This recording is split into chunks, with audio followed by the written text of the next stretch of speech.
राज्यामधील राज्य परिवहन महामंडळामधील कर्मचाऱ्यांना मूळ वेतनावर जून 2025 पासून 46% ऐवजी 53% महागाई भत्ता अदा करण्यात येईल, अशी घोषणा उपमुख्यमंत्री एकनाथ शिंदे यांनी केली आहे। 1 कोटी रुपयांचे अपघाती विमा कवच लागू करण्याचा तसंच सेवानिवृत्त कर्मचाऱ्यांना मोफत प्रवास पास 9 ऐवजी 12 महिन्यासाठी देण्याचा निर्णय सुद्धा उपमुख्यमंत्र्यांनी जाहीर केला आहे।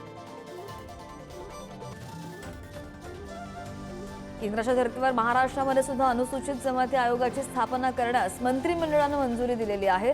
आयोगासाठी पदांची निर्मिती, जागा आणि अन्य खर्चासाठी सुद्धा मंजुरी दिली आहे। केंद्रीय स्तरावर देशामध्ये अनुसूचित जाती आणि अनुसूचित जमाती यांच्याकरता 2 स्वतंत्र आयोग आहेत आणि या दोन्ही वर्गांचे तसंच त्यांच्या आयोगांशी निगडित विषय सुद्धा वेगवेगळे आहेत आणि त्यामुळे 2 स्वतंत्र आयोग असणे आवश्यक आहे। कुर्ल्यामधील मदर डेअरीची जागा धारावी प्रकल्पाला देण्याच्या निर्णयावर शिक्कामोर्तब झालेला आहे।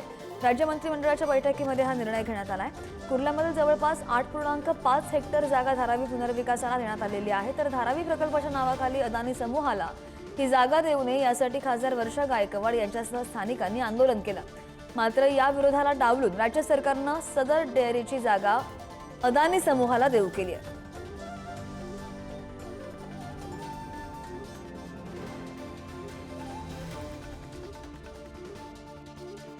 शेतकऱ्यांनी कापणी केलेल्या पिकांचं सुद्धा राज्याच्या विविध भागांमध्ये नुकसान झालेल्या पावसामुळे मोठ्या प्रमाणावर नुकसान झालंय आणि या शेतकऱ्यांना सुद्धा भरपाई देण्यासंदर्भात विचार केला जाईल, असं मुख्यमंत्री देवेंद्र फडणवीस यांनी म्हटलं। नैसर्गिक आपत्तीमुळे शेती पिकांच्या नुकसानीपोटी द्यावयाची भरपाई आणि निकष पूर्वीप्रमाणेच देण्यात येतील, असं सुद्धा त्यांनी यावेळी स्पष्ट केलं।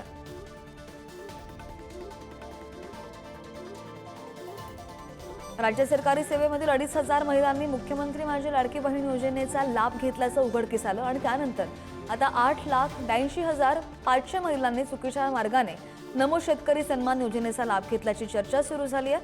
नमो शेतकरी आणि लाडकी बहीण योजना या दोन्ही योजनांचा काहींनी लाभ घेतल्याचं तपासामध्ये स्पष्ट झालंय।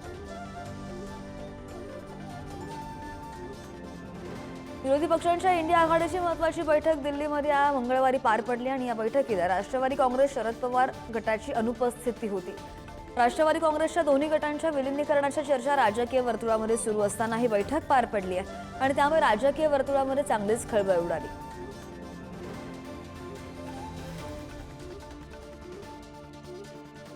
एकनाथ शिंदेंचे सर्व मंत्री अजित पवारांवर नाराज असल्याची चर्चा आहे। अजित पवार आमचे विकास कामं थांबवतात अशी तक्रार शिंदेंच्या कार्यकर्त्यांनी केली आहे। शिवसेनेच्या सर्व मंत्र्यांची एक बैठक बोलावलेली होती आणि या बैठकीत नेत्यांनी नाराजीचा सूर उडवला।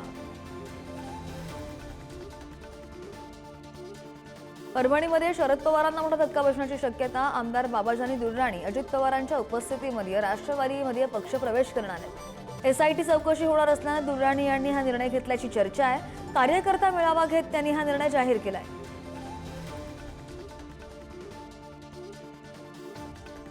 महाविकास आघाडीच्या शिष्टमंडळामध्ये नाराजी नाट्य पाहायला मिळालं। ठाकरेंची शिवसेना आणि पवारांच्या राष्ट्रवादीच्या महिला नेत्यांनी काँग्रेसला डावलल्याचा आरोप आहे। शिष्टमंडळात फक्त 2 पक्षांच्या नेत्यांचा समावेश होता आणि यावरून काँग्रेस नेत्या संगीता तिवारी यांनी नाराजी व्यक्त केली आहे। नंदुरबार जिल्ह्यामधील महायुतीमधील वादाचा स्थानिक स्वराज्य संस्थांच्या निवडणुकांवर परिणाम होण्याची शक्यता। भाजपा आणि शिवसेनेमधील वाद मिटणं कठीण असल्याचा दावा राष्ट्रवादीचे जिल्हाध्यक्ष अभिजित मोरे यांनी केलाय। मित्रपक्ष एकत्र आले तर यश मिळेल असं सुद्धा अभिजित मोरे म्हणाले। महिला आयोगाच्या ढिसाळ कारभाराविरोधात महाविकास आघाडी आक्रमक झाली। रुपाली चाकणकरांची हकालपट्टी करण्याची मागणी महाविकास आघाडीने केली आहे। महाविकास आघाडीच्या महिला नेत्यांनी राज्यपालांकडे मागणी केलेली आहे। राजीनाम्याची मागणी करण्यात आली आहे। वैष्णवी हगवण्याच्या मृत्यू प्रकरणाची गुन्हा दाखल करायला 2 दिवस का लागला असा सवाल उपस्थित करत रोहिणी खडसे यांनी रुपाली चाकणकरांच्या राजीनाम्याची मागणी केली। ज्या महिला आयोगाला पूर्ण वेळ देऊ शकत नाहीत त्यांचा राजीनामा घ्या असं सुद्धा खडसे म्हणाले।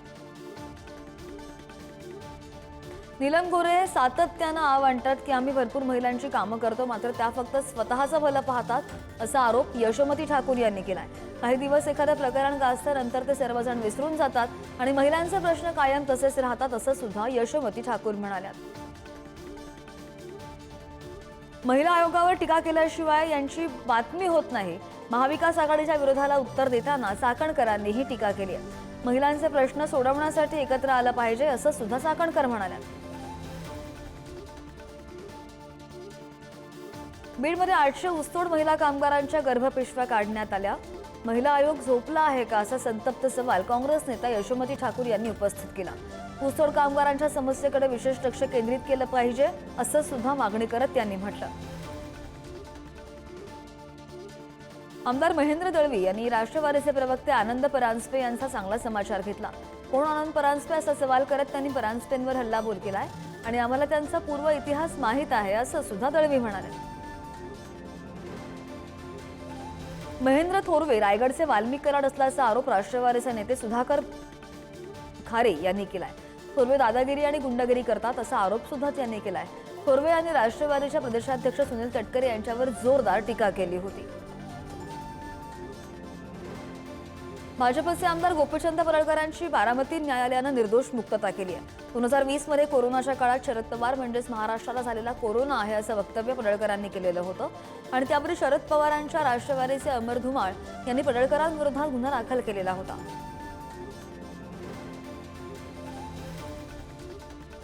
कोल्हापूरमध्ये कारागृह अधिकारी आणि ठेकेदाराने मिळून आर्थिक गैरव्यवहार केल्याचा आरोप राजू शेट्टी यांनी केला. कारागृहामधील रेशन, विद्युत उपकरणांसह इतर साहित्य खरेदीमध्ये घोटाळा झाल्याचा आरोप होता. तर शासनाकडे पुराव्यांसह तक्रार केल्याची माहिती सुद्धा त्यांनी दिली आहे. कुठे इंदिरा गांधी आणि कुठे नरेंद्र मोदी अशा शब्दात काँग्रेस खासदार प्रणिती शिंदे यांनी मोदींवर सडकून टीका केली आहे. भारताच्या परराष्ट्र मंत्र्यांनी पाकिस्तानला फोनवरून माहिती दिली आणि त्यामुळेच भारताची विमानं पाडली असतील असा गंभीर आरोप सुद्धा त्यांनी केला. नाशिकमध्ये ठाकरेंच्या शिवसेनेला मोठा धक्का बसण्याची शक्यता. सुधाकर बडगुजर यांच्यासह 10 ते 12 पदाधिकारी नाराज असल्याची माहिती आहे. नाशिकमध्ये नियुक्त्या करताना विश्वासात घेतलं नाही अशी खंत बडगुजर यांनी व्यक्त केली.